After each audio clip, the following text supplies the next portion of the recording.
Nah, saya keluar karena alasan politik. Beda pandangan dengan Presiden Pak Jokowi. Tadi sudah jelaskan di awal, saudara menjabat sampai dengan di awal Januari ya? Ya. Awal Januari tahun 2024. Saya berhenti. Anda berhenti atau mengundurkan diri, saudara? Saya mengundurkan diri. Bisa dijelaskan sedikit apa dasar latar belakang sudah mengundurkan? Saya harusnya sudah mengundurkan diri di akhir Desember 2023. Setelah saya selesai menyusun RKAP 2024. Sayangnya RKAP 2024 pengesahan RUPS oleh Menteri BUMN terlambat. Baru dilakukan di Januari. Nah, begitu dilakukan di Januari, saya mundur. Tapi situ saya sudah meninggalkan sebuah catatan. RKAP dengan sistem pengadaan yang baru harus memberikan penghematan 46%. Dan direksi semua sudah tanda tangan. Tadi saudara juga katakan di periode saudara kan ada keuntungan yang signifikan. Setelah saudara tidak menjabat, apakah saudara pernah memantau? Saya tidak tahu. Saya baca berita, saya tinggalkan untung 4,7 miliar dolar. Nah, 2024-2025 saya tidak tahu keuntungan berapa, tapi saya dengar lebih kecil daripada waktu saya tinggalkan. Menurun seperti itu. Ya. Terakhir saudara saksi ya. Dari awal sampai akhir sudah menjelaskan sebetulnya dari sudut pandang komisaris utama apa yang perlu diperbaiki dalam tata kelola PT Pertamina di luar tadi yang efisiensi atau hal lain. Ya. Saya kira Presiden harus berani melakukan dan DPR subsidi ke orang bukan di barang, dan kita harus berani juga melakukan supplier hairstop. Semua orang boleh taruh minyak mentah, minyak produksi di Indonesia dengan kita beli dengan e-katalog. Dengan cara itu, maka semua pengolahan akan transparan dan bagus. Kalau hari ini membuat Pertamina sangat susah dengan kewajiban mendistribusikan begitu banyak, sangat susah, Pak. Gitu. Dan perlu Pak Jaksa ketahui, Pak Hakim ketahui, di masa kami inilah Pertamina mencapai keuntungan terbesar dalam sejarahnya. Tiap tahun naik, puncaknya di tahun 2023 sebelum saya tinggalkan untung 4,7 miliar dolar. Itu yang bisa kami laporkan. Jadi setiap tahun untung. Ini mohon maaf Pak Jaksa, Pak Hakim. Justru Pertamina itu berdarah-darah sebetulnya di Patra Niaga itu, cash flow-nya itu merah, rugi. Berapa kali rugi? Kenapa? Karena pemerintah memaksa tanda kutip barang subsidi tidak boleh dinaikkan. Mungkin di sini perlu saya luruskan. Banyak orang berpikir Pertamina ini seenaknya menaikkan harga. Padahal tanpa izin presiden, menteri pun tidak berani menaikkan harga. Lalu apa yang terjadi? Mungkin Bapak Ibu masih ingat ketika harga minyak dunia naik, SPBU swasta sudah menaikkan harga. Pertamina kok tidak naik? Kami itu cash flow-nya itu arus kas itu merah itu, miliaran dolar. Di situ kami terpaksa minjam uang dengan pendek, direksi pinjam. Kami setuju. Kenapa? Karena pemerintah tidak izin naikkan harga. Ya teman-teman, selamat datang di channel ini. Ya seperti yang kita lihat saat ini sedang viral kasus korupsi tata kelola minyak mentah di Pertamina. Mantan Komisaris Utama PT Pertamina atau Persero, Basuki Cahayapurnama alias Ahok, menjadi saksi sidang kasus dugaan korupsi tata kelola minyak di Pengadilan Tindak Pidana Korupsi. Dalam kesaksiannya di muka sidang, Ahok belak-belakan soal pengalaman selama menjadi pengawas perusahaan minyak plat merah tersebut. Ahok bercerita soal kondisi Pertamina yang berdarah-darah, alasannya mundur dari Pertamina, hingga meminta jaksa berani memeriksa Presiden ke-7 Republik Indonesia, yaitu Joko Widodo atau Jokowi dalam perkara tersebut. Pernyataan itu disampaikan Ahok karena dirinya mempertanyakan pencopotan Joko Widodo dari jabatan Direktur Utama anak perusahaan Pertamina. Padahal menurut Ahok, Joko Priyono adalah sosok berintegritas dalam membenahi tata kelola di perusahaan tersebut.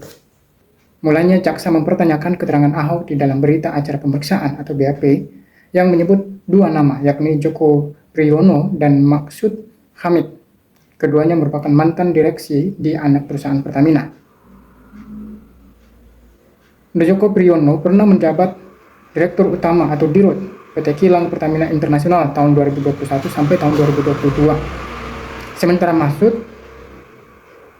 Hamid pernah menjabat sebagai Dirut PT Pertamina Patra Niaga tahun 2020 sampai tahun 2021. Jaksa kemudian menanyakan apakah terdapat persoalan tertentu yang menyebabkan keduanya dicopot dari jabatannya. Menjawab hal ini, Ahok menyebut keduanya adalah dirut hebat yang dimiliki Pertamina karena mau bekerja untuk memperbaiki produksi kilang. Dalam konteks ini, Ahok bahkan menyebut Joko adalah orang kilang. Sebab pengalamannya sebagai komut Pertamina, Joko kerap kali memberitahunya tentang kelemahan kilang. Oleh karena itu, Ahok mengaku menangis usai mendengarkan informasi pencopotan terhadap Joko.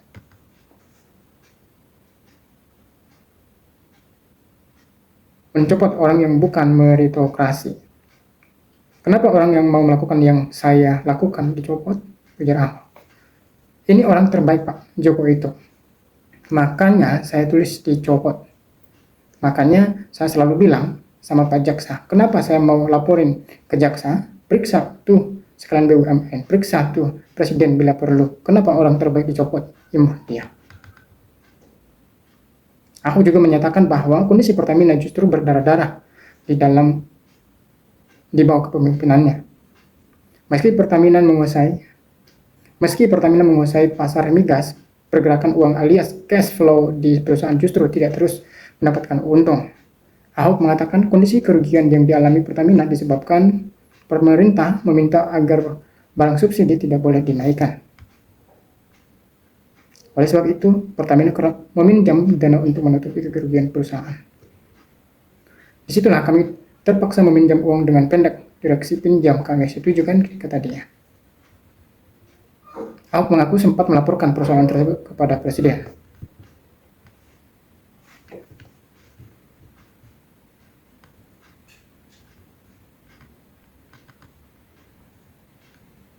Juga Ahok mengusulkan agar sistem subsidi diubah menjadi berbasis individu melalui mekanisme digital lewat aplikasi My Pertamina. Namun, usulan tersebut tidak disetujui Presiden. Padahal perubahan sistem subsidi ini dinilai dapat membuat Pertamina memperoleh keuntungan sekitar 6 miliar dolar Amerika Serikat per tahun. Lalu apa yang terjadi? Tidak disetujui. Nah, itu yang saya sampaikan, Pak. Padahal kalau saya bilang, saya bisa untung 6 miliar dolar Amerika Serikat. Kalau subsidi tidak dapat, tidak dalam bentuk barang tapi dengan sistem voucher digital, jelas dia. Dalam kesaksiannya ini terungkap bahwa Ahok sempat meminta jabatan kepada Presiden ke-7 Republik Indonesia Joko Widodo sebagai Dirut Pertamina. Ahok meminta jabatan tersebut karena ia merasa posisi komisaris utama tidak punya wewenang yang cukup untuk membenahi Pertamina. Sayangnya, 2 tahun terakhir keputusan mengangkat direksi atau bukan itu tidak melalui DEKOM, Dewan Komisaris, sama sekali langsung dihipas oleh Menteri BUMN atau Kota Ahok. Politikus PDIP ini bercerita, ia pernah emosi karena salah satu direksi Pertamina diganti tanpa sepengetahuannya. Dalam sebuah rapat, dia justru marah besar karena tidak mendengar pemberitahuan ini. Saat itu seorang korporat sekretari langsung mengingatkan Ahok bahwa pergantian direksi sepenuhnya sudah berada di tangan Menteri BUMN. Hal ini yang membuat Ahok malah tambah naik pitam. Ahok mengaku telah berulang kali melaporkan kondisi tersebut kepada Jokowi. Makanya saya terus lapor pada Presiden. 1 tahun, 2 tahun tidak ada reaksi. Makanya tahun ketiga saya sudah putuskan, ucap dia. Ahok meyakini jabatan Dirut Pertamina akan membuatnya mampu membenahi Pertamina yang berdarah-darah. Makanya di situ tadi saya sampaikan pada Pak Jaksa yang pertama, di situ saya sampaikan pada Pak Presiden, kalau Anda betul-betul mau saya perbaiki Pertamina, kasih saya jabatan Dirut atau enggak sama sekali, kata Ahok. Ahok pun belak-belakan dirinya mundur dari Pertamina karena tidak satu pandangan dengan Jokowi. Ahok mengatakan ia seharusnya mengundurkan diri pada akhir Desember tahun 2023 usai menyelesaikan penyusunan rencana kerja dan anggaran perusahaan. Namun, pengesahan RKAP tahun 2024 melalui Rapat Umum Pemegang Saham RUPS oleh Menteri BUMN baru dilakukan pada Januari, sehingga ia baru mengundurkan diri setelah pengesahan tersebut. Tapi di situ saya sudah meninggalkan sebuah catatan RKAP dengan sistem pengadaan yang baru harus memberikan penghematan 46%, dan direksi semua sudah tanda tangan. Nah, saya keluar karena alasan politik, beda pandangan dengan Presiden Pak Jokowi.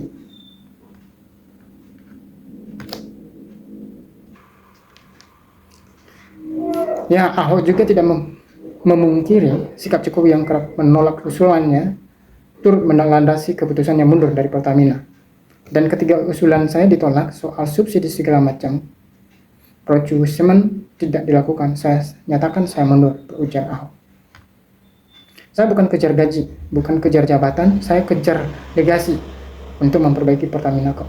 Kalau Anda enggak sepakat dengan saya, walaupun Anda presiden, saya berhenti. Ya, itu saya lakukan, Pak. Dalam sidang, Ahok juga menyatakan bahwa BUMN ini seperti titipan politik. Hal tersebut disampaikan Ahok saat menjawab pertanyaan Hakim Adek Nur Hadi soal pengalamannya menjabat sebagai komut Pertamina. Terakhir ya, selama saksi menjabat jadi komut, apakah saksi mengetahui ataupun sebelumnya adanya campur tangan selain internal ataupun dari pemerintah terkait dengan perjalanan perusahaan di Pertamina, kata tanya Adek. Kalau mau ngomong jujur Pak ya, BUMN ini seperti titipan politik. Saya suka bicara, kalau saya bukan teman presiden, tidak mungkin ditaruh saya di komut, jawab Ahok. Mendengar pertanyaan ini, Adek langsung memotong pertanyaan Ahok karena dianggap keluar konteks. Adek pun kembali bertanya kepada ex-gubernur Jakarta itu.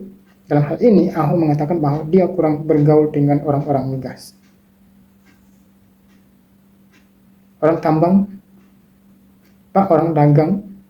Makanya saya sebetulnya tidak gitu familiar dengan pelaku-pelaku migas, Pak, ujar Ahok. Karena itu Ahok mengaku tidak mengetahuinya. Kasus korupsi tata kelola minyak mentah ini menjerat sejumlah terdakwa, yakni beneficial owner PT Orbit Terminal Merak, Muhammad Keri Adrianto Reja, Direktur Utama PT Pertamina International Shipping, Yogi Fernandi, YP Feedstock Manajemen PT Kilang Pertamina International, Agus Purwono. Lalu Komisaris PT Navigator, Katulistiwa, sekaligus Komisaris PT Jelang Jegala Maritim, Dimas